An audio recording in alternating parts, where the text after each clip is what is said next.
planches. Ça peut être aussi bien de l'osier tressier ou de l'osier tressé, oui, ou des pierres. Donc ça, c'est à vous de choisir. Alors les planches, bien sûr, vous allez les fixer avec des charnières. Choisissez du bois de préférence non traité, hein, parce qu'après, il faut penser aux cultures que vous allez mettre dedans.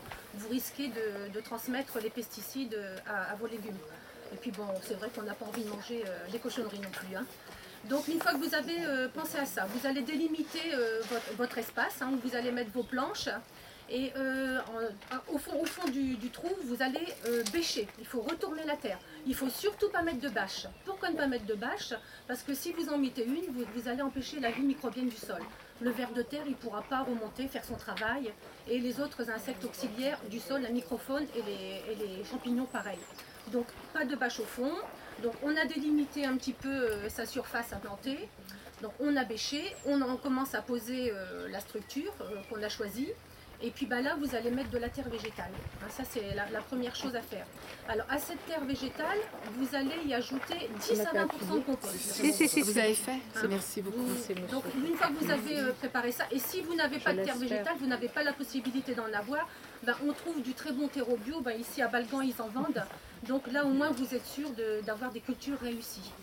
Donc une fois que vous avez préparé ça, même si par exemple vous n'aviez pas suffisamment avec votre terre, vous pouvez compléter avec du terreau ou inversement, ça c'est à vous de voir ce que vous avez à votre disposition parce que c'est pas toujours facile d'avoir de la terre végétale, hein, surtout dans Tu peux parler plus fort, Marie-France. Oui, ah, faut encore parler plus fort. Bon, donc vous avez préparé ça. Après, vous allez devoir commencer à faire un plan. Parce que vous allez devoir réfléchir à ce que vous allez mettre dans votre potager. Donc, mais avant de faire ça, il faut que vous connaissiez un petit peu les familles de plantes. Alors, je vais vous faire un petit tableau. Alors, on a plusieurs familles de plantes. Pourquoi je vous parle des familles de plantes?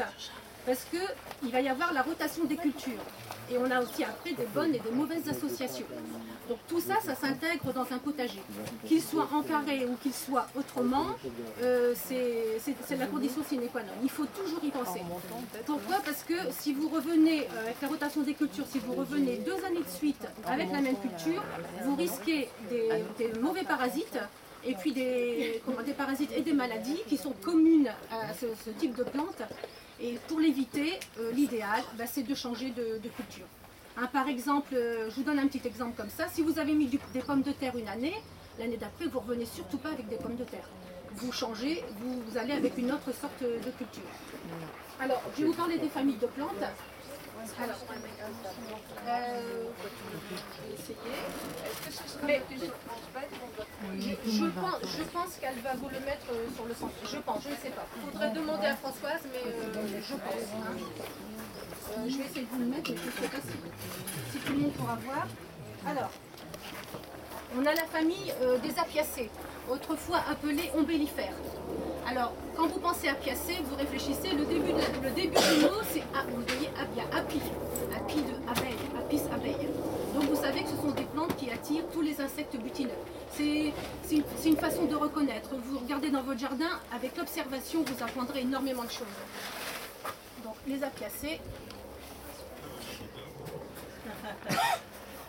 Donc dans les apiacées, on a tout ce qui est céleri, persil. Panais. Je vais peut-être écrire mal, tant pis. Hein. Céleri, persil, le panais. Qu'est-ce qu'il y a encore? Allez, vous mettez cerfeuil. Oui, cerfeuil, carottes. Voilà, c'est bien, il y a des aides. Voilà. Après, on a une autre famille qui s'appelle les brassicacées. Alors, dans les brassicacées, autrefois, c'était les crucifères. Donc, quand vous pensez crucifères, vous pensez à certainement certaines légumes. Voilà. Voilà.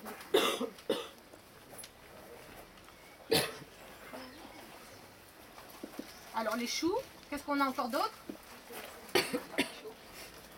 Non. Qu'est-ce que vous voyez pas autre chose? Comment? Les carottes. Oui, c'est une variété de choux, oui. On a les carottes, on a les radis. Les carottes, on les avait déjà mis avant. Oui, je me trompe, je suis dans mes... Excusez-moi. Les carottes sont crucifères. On a les radis. Les navets. Les navets. La moutarde, oui. Et on a la roquette aussi. Ah oui, là. On mange les feuilles, mais en fait, c'est une plante crucifère. Ah, je savais pas. Moi, je pensais que les carottes étaient une crucifère.